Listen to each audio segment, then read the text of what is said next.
आपण गेली 8 दिवस झाले एक सर्वजण प्रश्न विचारत होता, आपल्या बरोबर बऱ्याच जणांनी हा प्रश्न विचारला की where is Dangekar, where is Dangekar. तर माझं त्याच्यावरती उत्तर आहे हिअर इज दंगेकर. ही त्यांची जामिनाची ऑर्डर आहे जी मी त्यांना आता सपूर्द केलेली आहे. स्वारगेट पोलीस स्टेशन येथे जो एक बनावट आणि खोटा गुन्हा दाखल केला होता, ज्याच्यामध्ये रवींद्र दंगेकरांचा मी वारंवार सांगितलं की कुठलाही डायरेक्ट इनडायरेक्ट कुठलाही संबंध नव्हता, तरी सुद्धा त्यांना त्याच्यामध्ये आरोपी केलं गेलं होतं आणि आरोपी केल्यानंतर त्यांच्या पत्नीसह त्यांना आरोपी केलं होतं. परंतु सगळ्या बाजू आम्ही कोर्टात कायदेशीर मांडल्यानंतर काल न्यायालयाने त्यांना काही अटी शर्तींवरती सशर्त हा अटकपूर्व जामीन मंजूर केलेला आहे. त्याच्यामुळे आता जे काही स्वतः भाऊ आलेले आहेत तर ते आपल्याला सगळ्या प्रश्नांची उत्तरं ते स्वतः देतील. अटी काय काय घातलेले ते एकदा सांगा. अटी काय आहे? अटी जी आहे ते आठवड्यातून एकदा पोलीस स्टेशनला हजेरी द्यायला वगैरे लावलेली अशी किरकोळ अटी आहे.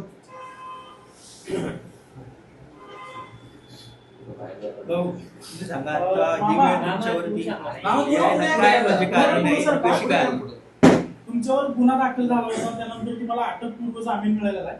पहिल्यांदा गुन्हा दाखल झालाय त्याच्यावर तुमची प्रतिक्रिया आहे? बघा, याच्यामध्ये हा प्रोजेक्ट जो आहे हा प्रोजेक्ट वादग्रस्त, गेली 7-8 वर्ष हा प्रोजेक्ट वादग्रस्त आहे. खरं तर हा प्रोजेक्ट माझ्यासह 4 आमच्या मित्रपरिवारांनी एक व्यवसाय आपल्या मुलाबाळांसाठी भविष्यासाठी केलेला प्रोजेक्ट होता. मग बाळासाहेब शेट्टी होते, रघु गौडा होते, आमचे सुनील भाऊ आहेर होते आणि एक आमचे पार्टनर, असे आम्ही 5 जणांनी हा पैसे देऊन विकत घेतलेला प्रोजेक्ट होता. तो घेतल्यानंतर आम्ही रिसर महानगरपालिकेकडे परवानगी घेतली. त्यानंतर रिसर रेराची परवानगी घेतली आणि आम्ही महानगर बँकेचे त्याच्यावर 5 कोटीपेक्षा जास्त कर्ज घेतलं. हा आमचा प्रोजेक्ट चालू झाला. हा प्रोजेक्ट चालू झाल्यानंतर ह्याला 1, 2, 3, 4 स्लॅब झाल्यानंतर हे आम्हाला थोडी राजकीय, मी आमदार झालो, पुणेकरांनी मला आमदार केलं, लोकसभेला मी निवडणूक. हा प्रोजेक्ट आहे हे स्वप्न मंत्रालयात पडले. मग ते स्वप्न पाडणारे कोण होते? ते तर पुण्यातले काही लोक होते आणि त्यांच्या मध्यस्थीने मंत्रालयामध्ये स्वप्न पडलं की हा वक्फचा प्रॉपर्टी. म्हणून आम्हाला संभाजीनगर न्यायालयाने त्यांच्यामार्फत महानगरपालिकेला नोटीस दिली आणि आमचा प्रोजेक्ट थांबवला. मग आम्ही तो 2-4 वर्षाचा जो काळ गेला ते आम्ही न्यायालयीन फाईट करता करता मग आम्हाला काही तिथे न्याय मिळाला नाही. पण हा जो नोटीसचा सगळा मंत्रालयातून झालेला कारभार, मी आमदार असल्यामुळे मी त्या समक्ष अधिकाऱ्याकडे जाऊन बसलो. आम्ही जाऊन बसलो, त्या अधिकाऱ्याने दरवाजाला कुलूप लावलं, माझ्या पाया पडला, आणला की दंगेकर साहेब, मी जाणून बुजून तुमचं हे करणार नाही. आणि तो डबा खात होता. मी त्याला म्हणलो, तू डबा खातो, तू आमच्या मुलाबाळांच्या ताटात माती घालवतो, तू कसं काय जेवत बसतो? तर त्यांनी माझे पाय धरले. म्हणला, हा मी केलेला नाही, माझ्या वरिष्ठांचा ह्याच्यावर दबाव आहे आणि त्यामुळे मी हे सगळं तुम्हाला नोटीस देतोय. आणि नोटीस दिल्यानंतर आम्ही ती फाईट केली. आमचा प्रोजेक्ट 4-5 वर्ष बंद झाला. आमच्या आर्थिक सगळी प्रॉब्लेम आला आणि आर्थिक प्रॉब्लेम आल्यानंतर एवढा मोठा प्रोजेक्ट झाल्यानंतर आर्थिक बँकेचं व्याज आहे, लोकांचे घेतलेलं कर्ज आहे, बाकीच्या काय गोष्टीत हा अडचणीत आणण्याचं काम मंत्रालयातून झालं. तर मला नाव विचारू नका, ते नाव मी पुढच्या आठवड्यात घेणारच आहे. आणि हा झाल्यानंतर आम्हाला हायकोर्टाने त्याला क्लीन चिट दिली. बघा, म्हणजे 5-6 वर्ष आमच्यावर जो अन्याय झाला तो ह्याच्यामुळे झाला. आणि ज्या मंत्र्यातून ह्याला आदेश दिला त्या मंत्रालयातच माझा त्यांच्यावर डायरेक्ट आरोप आहे की हा जलील, त्याचा खलील शेख नावाचा आमच्याकडे त्या साईटवर एक व्यक्ती काम करत होता आणि त्याने आत्महत्या केली. पण ही आत्महत्यानं हा प्रशासनाने केलेला खून आहे. कारण ह्याच्यामध्ये आम्ही 5-6 लोक आहेत, आमचा परिवार आहे. मी मागच्या वेळेला म्हटलो, ह्याच्यापूर्वी तुम्हाला माझे पार्टनर म्हणले की आम्हाला आत्महत्या करायची वेळ आली. ह्या खुनाचा पाडा हा मंत्रालयापर्यंत पोहोचणार आहे. आणि ह्याची सखोल चौकशी झाली. पण हा प्रोजेक्ट कुणी बंद केला, कोणासाठी बंद केला, कुठल्या राजकारण्यांनी बंद केला आणि रवी दंगेकरला एकट्याला मारा तुम्ही हो. आमची मुलं बाळ आहेत, त्यांची मुलं बाळ आहेत, माझ्या पार्टनरची मुलं बाळ आहेत, ह्यांच्यावर तुम्ही अन्याय करता. आणि हा खलील शेखचा जो आत्महत्येचा प्रकार हा 302चा गुन्हा आहे. आणि पोलीस अधिकाऱ्यांना कसं कळत नाही? सगळं कळत आहे. आणि हे पोलीस अधिकारी ज्या पद्धतीनं सरकारचं ऐकतात, सरकारमधल्या राजकारणी लोकांचं ऐकतात आणि त्यांच्या ऐकण्याने हा जो हल्ला करत असेल तर ते चुकीचं आहे. शेवटी संविधान आहे, लोकशाही आहे. आजचं उद्या आहे, आजचं मरण उद्या आहे, उद्याचं मरण परवा आहे. आणि ह्याच्यामध्ये ज्यांनी ज्यांनी चुकीचं काम केलं त्यांना भविष्यामध्ये सुटी धंगेकर आहे. तुम्ही आमच्या बायका पोरांच्या डोळ्यातलं पाणी आणलं तर आम्ही तुम्हाला सोडणार नाही, हे नक्की. हे तर दे आणि घे, हे तर होणारच. मग तुम्ही खलील शेख यांच्या आत्महत्या नसून कोण आहे असं म्हणताय, नेमकं काय सांगायचं तुम्हाला? नाही, याच्यामध्ये तुम्हाला माहिती आहे की मागच्या लोकसभा असेल, विधानसभामध्ये असेल, तुमची काही लोक तिकडे गेली होती. माझी निवडणूक आली की तुम्हाला वक्फ जागा आवडती, वक्फ आवडतो किंवा वक्फची जागा आवडती. बरोबर, मला एकही मुस्लिम समाजाने विरोध नाही केला. वक्फची जागा मी घेतलेला विरोध कोण करताय तर माझे विरोधक करतात. मी ज्यांच्या विरोधात निवडणूक लढवली ते करतात. आणि मग ही लोक कोण पाठवतो, कोणाचा मामाचा पोरगा जातो, कोणाच्या बहिणीचा पोरगा जातो, कोण जातो, हे सगळे जगाला माहिती आहे. आणि कोण करते हे तुम्हाला आणि मला बी माहिती. मग ह्याच्यामध्ये जर तुम्हाला जर वक्फची जागा, मी मुस्लिम समाज कधीच वाईट बोलला नाही, पण वाईट कोणाला वाटतं की माझ्या विरोधकांना, माझ्या विरुद्ध निवडणूक लढवलेल्या लोकांना. म्हणजे सगळ्यात गंभीर गुन्हा आहे की पैसे देऊन तुम्ही लोक फिरताय आणि आमच्या मुलं बाळ रस्त्यावर येतील यासाठी तुम्ही काम करा. राजकारण असं नसतं. तुमची माझी लढाई माझी आहे. तुम्ही मला घेऊन चौकात फाशी द्या, मी हाय घ्यायला. पण तुम्ही शेडगेंचे असेल, गौडा असतील, हे सगळे गोरगरीब लोक आहेत, त्यांची मुलं बाळ आहेत, शिक्षणाला आहेत. ते आमच्या स्विंग आयलंडचा मुलगा तर शिक्षण करतोय, त्यांनी फक्त आपल्या पोटा पाण्यासाठी मुलासाठी प्रयोजन केलं आणि तुम्ही त्यांच्यावर असा हल्ला करताय. आणि मी रवी धंगेकर आहे, मला चौकात देऊन फाशी द्या, मी तयार आहे. पण तुम्ही असा अन्याय करू नका, राजकारण इतकं सरळ घेऊ नका. आज आपण देशात पाहिलंय की आता लोक रस्त्यावर आहेत. काही दिवसांनी आमच्या असेल तुम्हाला बी धोपटणार आहे जनता, कारण जनतेला कळलं की आम्ही लोक नीट वागत नाहीत. आणि याच्यामध्ये जो खलील जो आहे त्याला मी पाहिला बी नाही बिचाराला. आणि त्याचं त्या दुर्दैव आहे, त्याच्या कुटुंबाला ज्या वेदना आहेत त्या वेदना मला आहेत, कारण शेवटी माणूस आहे. आणि हा राजकारणाचा देश असला तर आतमध्ये माझा माणूस जिवंत आहे. आणि ह्याच्यामध्ये जे आम्हाला त्रास झाला त्याच्याबद्दल मी स्वतः सक्षम आहे. मी माझी फाईट देणार आहे. माझा आवाज कोण दाबू शकणार नाही. मी पुणेकर आहे आणि आम्ही 4-5 लोक पुणेकर म्हणून आम्ही रस्त्यावर आले.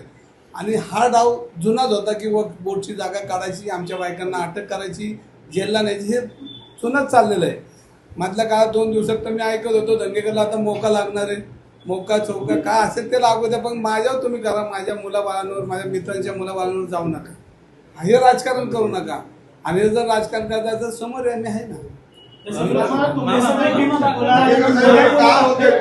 तुमच्यावर का होतंय, ही व्हिडिओ तुमच्यावर का आली, असं कोण करतंय? बघा, तुम्ही बघितलं असेल विधानसभेची निवडणूक झाली, वक्फ बोर्ड आला, लोकसभेची निवडणूक आली, वक्फ बोर्ड आला, पण मला हायकोर्टाने क्लीन चिट दिली.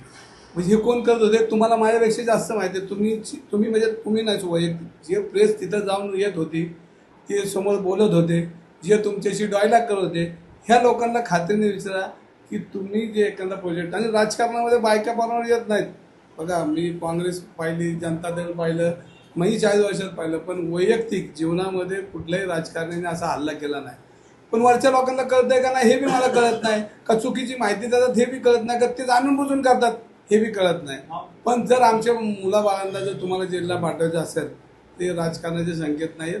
आम्ही रस्त्यावर आहे आणि आम्ही ज्या दिवशी राजकारणाला त्या दिवशी ठरवलंय. तेव्हा तुमच्याच माहितीतील मित्र पक्षातील लोकांनी तुमच्यावर टीका केली की तुम्ही शहर सोडून पळून गेलाय. तुम्ही नेमकं कुठं पळून गेला होता? नाही ना, आता मी पळून मी काय निलेश घायवाळ सारखं काय देश सोडून पळालो का? पुण्यातच होतो आणि पुण्यात असलो तरी मी काय पळून जाणार नाहीये. तुम्हाला परत एकदा सांगतो, मी 2-3 गोष्टी सांगतो की काय गुन्हेगार, काय पोलीस अधिकारी, काय राजकारणी संगत मताने माझ्यावर कुणी हल्ला होणार आहे किंवा मला काहीतरी होणार हे नक्की. आणि त्याची तयारी मी पूर्वी बोललो, आजही बोललो. काय पोलीस अधिकारी, काय राजकारणी आणि काय गुन्हेगार आणि काय बिल्डर लॉबी आणि काय लोक हे ड्रग्सचा व्यवसाय करणार, ड्रग्सचा व्यवसाय करणार, ही सगळी एकत्र आलेली लॉबी. आणि ही लॉबी मला घात करणार हे नक्की. मला आज ना उद्या याच्यासमोर जावं लागणार आहे. मला एक तर गोळी वाचणार आहे, नाही तर एक तर जेल तरी जावं लागणार आहे, नाही तर खोट्या नाट्याच्या काय तक्रारी घेऊन काय पोलीस लोकांना अधिकाऱ्यांना हाताशी धरून माझ्यावर गुन्हे व्यवस्थित दाखल होणार ह्याची तयारी आहे माझी. बोलायचं आहे, पण पुणेकरांचा आवाज सांगणार नाही. मी ज्या ज्या वेळेला वाईट दिसेल त्या त्या वेळेला मी बोलणार आहे. मी महानगरपालिकेच्या निवडणुकी बसणं गप होतो की ज्याचं कारण की आपल्याला लोकांनी सांगितलं की आता दंगेकर तुम्ही जरा शांत राहा, राहिलो. पण त्याचा अर्थ असा ना की पुणेकरांचा आवाज दाबू शकणार नाही. मी रस्त्यावर आहे आज ना. आता मी म्हणलं 2-3 महिने जाऊ दे, काय यांना भ्रष्टाचार महानगरपालिका आयुक्त भ्रष्टाचारी, पोलीस आयुक्त काय, आता तुम्हाला माहिती आहे सगळं दप्तर आहेत ते पुढे पुढे जाऊ आपण. म्हणजे यांनी सगळं संगत माताने पुण्याचं लोटायचं काम केलं. आत्महत्या झाल्यावरती तुमच्यावरती तुम्ही गुन्हा दाखल करण्यात आला हा तुम्ही स्वतः सत्तेमध्ये आहात, तुम्ही ज्या पक्षात आहात त्याचे त्या पक्षाचे उपमुख्यमंत्री आहेत, तुम्ही विसरताय का? त्यांनीच बसवलंय यांना. नाही नाही, हे सगळं ठीक आहे. मी जरी सत्तेत असतो तर दंगेकर सत्तेत कधीच नसतो. राहत ना सत्ताधारी पक्ष. मामा, तुम्ही सत्तेत नसतोच मी. दंगेकर सत्तेत आहे पण दंगेकर सत्तेत नाही. मामा, तुम्ही खोटा मागच्या गुन्हा वर्षी दाखल गुन्हा होता. दाखल झाला म्हणजे नेमकं खोटा गुन्हा कसा दाखल केला होता? नाही, शेवटी वकील साहेबांनी त्यांनी माझ्या वतीने बाजू मांडली, त्यांचे तर मी आभार मानतो. एक पोटतिडकीने त्यांनी ज्या पद्धतीने कालच्या केसमध्ये आपण बघितलं असेल की त्यांनी दाखल केल्यानंतर से येत नव्हता. से नाही आला तर दुसऱ्या दिवशी कोर्टाने ताकीद दिली. कोर्टाने ताकीद दिलं, मग कोर्टाने 10 मिनिटात पेशंट डायरी येते. म्हणजे हे सगळं संगत मताने मला कसं त्रास होईल. याच्यामध्ये खोटा गुन्हा आणि संगत मताने चालला असं म्हणतात. दरम्यानच्या काळात एकनाथ शिंदेचे तुमचं काय बोलणं झालं का? हे सगळं कानावर घातलंय का तुम्ही? नाही बघा, आज तुमच्या माध्यमातून त्यांना तर कळलंच असेल. आणि शेवटी दंगेकर माझ्या पाया पाडणारा नाही. किती काय झालं तरी मी माझं पाप, मी जर चुकलं असेल तर मी जाईल. मी चुकलंच नाही, माझ्या दारात जाणारच नाही. मी उद्या एखाद्या दारात गेलो तर दुसऱ्या दिवशी मी सगळं क्लीन शीट होईल. पण मी माझ्या दारात जाणार नाही. मी आयुष्यात ठरवलं की आपण माझ्या दारात जायचं नाही, आपण चुकीचं काम करायचं नाही. त्यामुळे कोणासाठी आपल्या डोक्यात उपकार घ्यायचे तर आपल्याला त्याची काय धनंजय शेठ कुटुंबाशी काय बोलणं झालं का आपलं? अहो, आता मी त्या दिवशी माझ्यावर गुन्हा दाखल व्हायच्या अगोदर त्या दिवशी मी आजही म्हणतो की ती घटना दुर्दैवी आहे. त्याच्या कुटुंबाला आपण वाऱ्यावर सोडणार नाही. हा धंदा, हा पाठ, हा सगळा बाजूला राहू द्या. हा काय नाही, माणूस की या दंगेकर ठासून भरली. मी तर घरी जाईल. आता कसं वातावरण गरम झालंय, शेवटी आपल्याला काय 4 शब्द बोलतील, राहू द्या. मी पण त्यांना वाऱ्यावर सोडणार नाही. आपण लोकांना नाही सोडत, दुश्मनाला नाही सोडत. एखाद्या घरावर हल्ला झाला तर आपण स्वतः पुढे जातो, धामीसारखं उभं राहतो. त्याच्या घरावर बी आज जे बेतलंय तर त्यासाठी आपण जाणार आहे.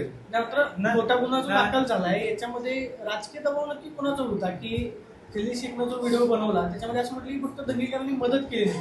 वकील असं म्हणतात की खोटा गुन्हा दाखल करण्यात आला. गुन्हा दाखल करण्याच्या आधी पोलीस आयुक्तांना कोणाचा राजकीय दबाव होता का? कोणाचा फोन गेला का? किंवा त्या फोनवरून तुमच्यावरती गुन्हा दाखल झाला? नाही बघा, आता अनेक घटना पुण्यात घडल्या जातात. मागच्या आठवड्यात कोंडव्यामध्ये घटना घडली.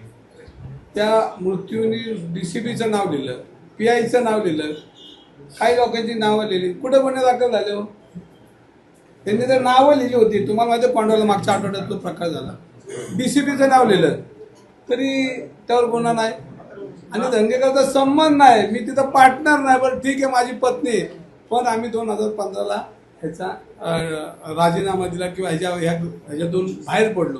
पण नुसतंच बाहेर नाही पडलो की ह्याची बघा, भागीदार संस्थेचं कर्ज सुद्धा आम्ही अंगावर घेतलं. माझा स्वतःचं घर त्याच्यासाठी घाण आहे आणि आम्ही त्याची जबाबदारी घेतली की ह्यातनं आपण बाहेर पडू. आपल्यामुळे लोकांना त्रास होतोय. त्या प्रोजेक्टमधनं आम्ही बाहेर पडलो, पण कर्ज घेऊन बाहेर पडलो. नफा घेऊन बाहेर नाही पडलो, कर्ज घेऊन बाहेर पडलो. माझा स्वतःचा फ्लॅट घाण आहे आणि माझ्या मित्रांना पण व्यवस्थित तो विकसन करता यावं ह्यासाठी मी बोलत होतो. पण आता ते त्यांच्या मनातला जो राग होता तो राग सगळ्यांवर काढायचा त्यांनी प्रयत्न केला. माझ्या तर कोण आहे असं? अदृश्य शक्ती कोण आहे अशी? त्याचं तुम्ही नाव घेत नाही आहात. गुन्हा दाखल झाला असं कोण आहे? राजकीय कोण व्यक्ती तुमच्या कोण आहे? मागे लागल्यावर तुमच्यावरती दबाव आणलाय तुम्ही असं? म्हणताय मला गोळी घातली जाईल, जेलमध्ये टाकलं असं कोण राजकीय व्यक्ती कोण आहे की दंगेकरांना झाली नेमकी? नाही, याच्यामध्ये बघा, तुम्ही ज्या पद्धतीनं माझी जी आंदोलनं झाली, ज्या वेळेला मी भ्रष्टाचाराविरुद्ध आवाज केला, तो आज केलेला नाही की मी आमदार झालो म्हणून. ह्याच्यापूर्वी माझी आंदोलनं झाली. तुम्ही पाहिलं असेल जलपर्णीचं आंदोलन झालं, बाकीच्या गोष्टी आहेत. कोट्यवधी रुपये यांनी खाल्लेले. जलपर्णीचे पैसे कोणी खाल्ले? तुमच्या आजूबाजूची जुनी लोक आहेत त्यांना विचारा. त्यासाठी जेलला गेलो मी. पण पुणेकरांचे 200-250 कोटी रुपये वाचवले ना मी. मध्ये तुम्ही पाहिलं असेल पब संस्कृती आला असेल, ललित पाटील असेल, तो पोर्शोकार असेल. आणि सातत्यानं मी पुणेकरांचा आवाज म्हणून रस्त्यावर आलेलो ना, आजही येणार आहे. पण काही पोलीस अधिकारी असतील, काहींचे हप्ते बंद होतात, काहींचे पैसे मिळत नाहीत, काही बिल्डर लोकांना चुकीची कामं करताना आमच्याकडे तक्रार. आपण लढतो भेटतो. काही टेंडर प्रक्रियेत सगळ्यात बोगस. आज पुणे शहर धुवून काढायचं काम चाललंय या महानगरपालिकेत. आता उद्यापासून बोलावंच लागणार. आता मी गप बसलो होतो, जाऊ दे म्हणलो. पण खरं रूप आता आणावं लागेल, कारण आता शेवटी आपल्या गाड्यापर्यंत आल्या. आता आपल्याला लढावं लागेल. उद्या असंच आता इथून बाहेर पडलं तरी मला गोळी लागेल असं मला त्यात काय अवघड नाही. पण ही जी केस आहे ना, ही केस आज जी केस झाली, आमचे ढोंगरे साहेब जे बोललेत, लढलेत, जर मी यात गुन्हेगार ठरलो ना, गुन्हेगार म्हणजे तुमच्या समक्ष सांगतो, मी त्या मिलिंद मोहितेच्या घराखाली जाऊन आत्महत्या करेन. मी जर चुकीचं असलं तर त्याच्या घराखाली जाऊन आत्महत्या करेन. कारण हे चुकीचं काम मी आयुष्यात करणार नाही. ह्याच्यात जर मी दोषी ठरलो ना, म्हणजे आज तुमच्या साक्षीने सांगतो, त्याच्या घराखाली जाईल आणि आत्महत्या करेन, पण त्याचं नाव घेणार नाही. कारण ह्याच्यामध्ये माझा 0% संबंध नाही, माझ्या पत्नीचा नाही आणि इथलं कोणाचाच नाही. पण राजकीय राग पोलीस ज्या पद्धतीनं काढतात ती पद्धत काल मला दिसली. मी लहानपणी पिक्चर बघायचो, मराठी पिक्चर राजकारणावर, ते माझ्या दृष्टीने एक आता पिक्चर होईल असं दिसतं, एक सिनेमा होईल असं मला वाटतं आता. नाही मुद्दा मागे जातो मामा. तुम्ही नाव घेतलं. तुमची अडचण नेमकी झाली कुणाला? तुम्हाला म्हणताय गोळे घातले जातील, जेलमध्ये टाकलं जाईल, असं कोण नेता आहे की तेवढं तुमच्यावर हे करतो? नाही, आता हे तुम्ही जे बोलताय तुम्हालाही माहिती आहे, मलाही माहिती आहे. 2-4 दिवस थांबा, सगळ्यांची नाव मिलिंद मोहितेंचं तुम्ही नाव घेतलं. सत्ताधारी मिलिंद मोहितेंच्या पसंत घरी आहे. जाऊन मी घराखाली जाऊन आत्महत्या करेन, ते डीसीपी आहेत. मिलिंद मोहितेंना कोणाचा दबाव होता का?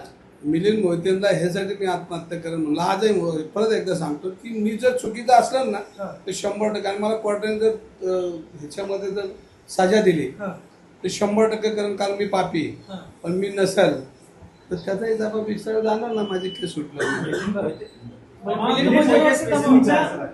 आता डीसीबी आहे, आता ते काय लोक आता बघा वरून आम्हाला दबाव आहे, मग मी खालून विचारतो कुठला दबाव आहे, पण ते सांगत नाहीत मला. मामा, तुमच्यावर अनेक समर्थक आहेत तुमचे. तुम्ही म्हणता पुणेकर बस, तुम्ही आता बी सांगता पुणेकरांसाठी मी आंदोलन करतो. पण घेतलं म्हणून सांगतो, कायदा हा काय पप्पू नाहीये. आज गाडीवर बसवला आणि उद्या त्याला बाहेर काढला. कायदा हा कायदा आहे. कायदा आज ना उद्या त्याचं चित्र, त्याचं जे पावर तो दाखवतो. नाही तर आपल्याला काही लोकांना असं वाटतं कायदा हा पप्पू आहे, गाडीच्या स्टेरिंगवर बसवला आणि काढून नेला, असं नाव आहे. कायदा हा पप्पू नाही आहे, कायदा हा कायदा आहे. आणि कायद्यामुळं आणि ह्याच्यामध्ये संविधान चालतं, कायदा चालतो. कायदा हा पप्पू नाही, कायदा हा तुमचा आधार आहे, सगळ्यांचा शेवटचा आधार आहे. आणि कायदा हा पप्पू नाही, आपण गाडीवर एखादा पप्पू ड्रायव्हर ठेवतो आणि दुसऱ्या दिवशी काढतो, तर असा विषय नाही. लोक म्हणतात संविधान धोक्यात आलंय, ते याच्यामुळेच नाही, संविधान म्हणजे आता हे आपण बघतो. आता बघा, मी परत एकदा सांगतो की राजकारण बोलायचं नाही ठेवलं, पण आता देशात चाललं ते आता काही दिवसांनी लोकांच्या घराघरात आहे. फक्त आता लोक वाढ वागणार, जे चुकीचं वागतात त्यांना ठोकणार आहेत. त्याच्यामध्ये आम्ही चुकीचं वागलं तर आम्हाला बी ठोकणार आहे. आता काही दिवसांनी नेपाळ, श्रीलंका झालं तसं होणार आहे आपण.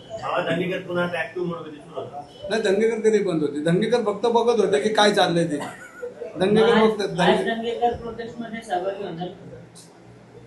सगळी दंगेकर जिथं अन्याय दिसतो तिथं दंगेकरला अजून चष्मा लागला नाही. मग दंगेकरचे डोळे सगळे थांब. माझं वय 56 आहे, पण माझा अजून चेहऱ्यावर डोळ्याची बारीक मी बघू शकतो. माझा चष्मा मोठा आहे, त्यामुळे काय अडचण नाही. सगळे जे पप्पू राजकारणात आहेत त्या पप्पूंची चर्चा माझ्याकडे आहे.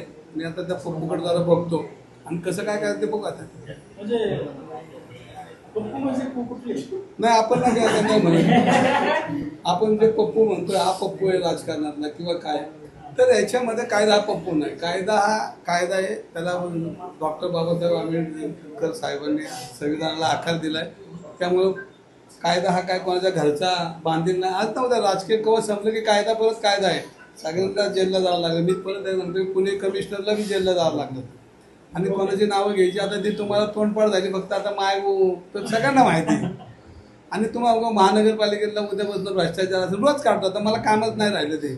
उलट त्यांनी मला घरात बसवलं होतं तर बाहेर काढलं. त्यांचं अभिनंदन करत. आणि ह्याच्यामध्ये परत एक तुम्हाला सांगायचं खास राव, म्हणजे आता त्या माणसाचं बी कौतुक केलं पाहिजे की हा जो मुली ह्याच्यातून बाहेर पडला ना, तो एका नेत्यामुळे बाहेर पडलो की तो म्हणला दंगेकर नको ह्याच्यामध्ये, आम्ही तुम्हाला मदत करू. आणि त्याचं मला आभार का मानायचे की त्यांनी माझं नाव काढायला लावलं. म्हणजे आज वकील साहेबांना सांगतात का लोक वाटतं की दंगेकर नाहीच. त्याचे आभार आता मानावं लागेल मला. पुढे होईल नाही होईल तर आपल्या नशिबाचा भाग आहे. आणि आम्ही काय रस्त्यावर आम्हाला काय थोडं आम्ही लोकांच्या चपातीवर तूप टाकलेलं कार्यकर्ता आहे. मी माझ्या घरात माझ्या चपातीवर मीठ असलं तरी मला चालतं. एवढं काय लय भारी राहतो असं. त्यामुळे तुमच्या जीवावर कोण उठलंय, तुम्ही का भीताय? नाव सांगून टाकलं तर तुम्हाला पुणेकरांना कळेल ना. दंगेकर डिक्शनरीमध्ये घाबरत नाही का?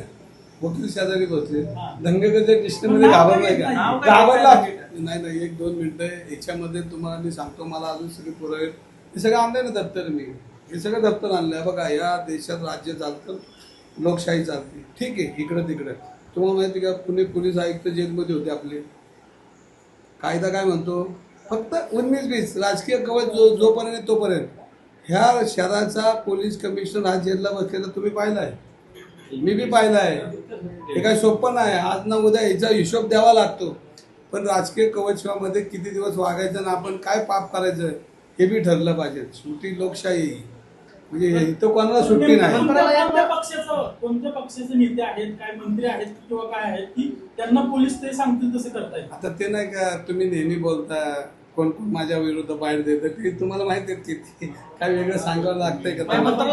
मंत्रालयात तुम्ही असं म्हणता की दबाव आला कोण बसले मंत्रालयात एवढे सगळे कॅबिनेट दबाव टाकणारे 30-35 व्यक्ती, जणांचे मंत्री कॅबिनेट वगैरे आहे आहे की मंत्रालयात कॅबिनेट आहे? मंत्री आहेत अहो. कोण बसलाय असं मंत्रालयामध्ये की दंगेकरांवरती नजर ठेवून खालपासून वरपर्यंत आता शेवटी मंत्रालयामध्ये व बोर्डच्या अधिकाऱ्यांना कोण सांगू शकतो कोणता दबाव आणू शकतो आपण लोकशाही आहे आपण पत्रकार आहे मी नगरसेवक आमदार आहे सगळ्यांना माहिती आहे आणि हे काय लुंगे सुंग्यांचं काम नाही आहे हे काय लुंगे सुंग्यांचं काम नाही इथले कोण मंगलसूत्र चोरबीर यांचं काम नाही हे काम वरिष्ठांचं आहे आणि त्यामुळे हे सगळ्या गोष्टी घडल्या जातात आता ते कधी नाव घेणार त्यांचं नाव घ्यायचं आता नाव घ्यायचंच नाही ना आता घेणार आहे पण तर थोडं मला अजून तयारी माझी चालू आहे बरं. मला जामीन दिलेला आहे आणि जामीनमध्ये जे गाठी आहेत ते परत आता वकील साहेबांपाशी बसून करतोय बरं. तुम्ही मागच्या पक्ष आठवड्यात- नेतृत्वावर नाराज दिसताय तुम्ही असं म्हटले की कोण?